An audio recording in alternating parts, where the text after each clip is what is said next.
All right, so we have this 2013 Toyota RAV that's leaking water inside of the sunroof. So I'm gonna show you how to fix that. Let's go. All right, so the tools you're gonna need for this job is going to be a T25 Torx. You're gonna need an extension, your ratchet, something to mark with, and the actual part.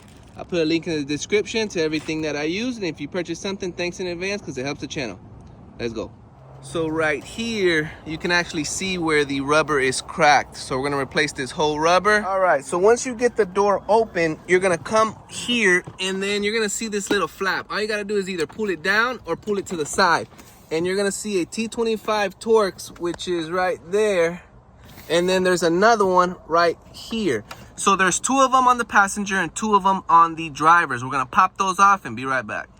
All right, so as you take these screws off, if I were you, I would mark it just so you line everything up the same because these are very sensitive. So I'm gonna go ahead and mark it around here. You can do whatever you want, but it's just my suggestion. Let's keep going.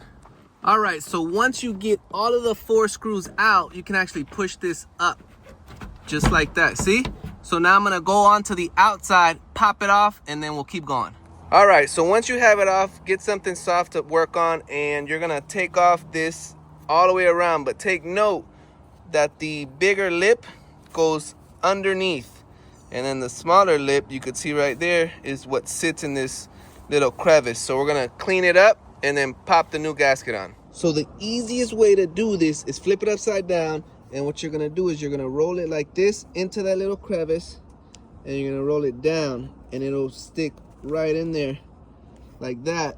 And then when you do that, you're gonna come right here and you're gonna roll it the rest of the way. So just roll it down and pinch it.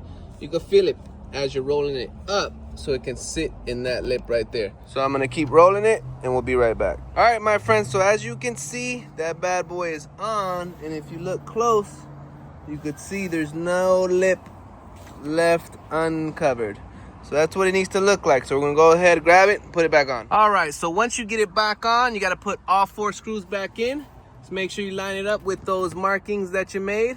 Mine's not lined up, I gotta line it up, but I'm gonna do that now and be right back. And all you gotta do to get this little flappy thing back on is there's a little lip right here. So there's the tint and then the little lip, and then you just shove this little lip right on there. It slides right into the little crevice. And then you just do that the whole way and it'll stay up. And boom, just like that, you replaced your gasket on your sunroof. Always remember, if I can fix it, you can fix it.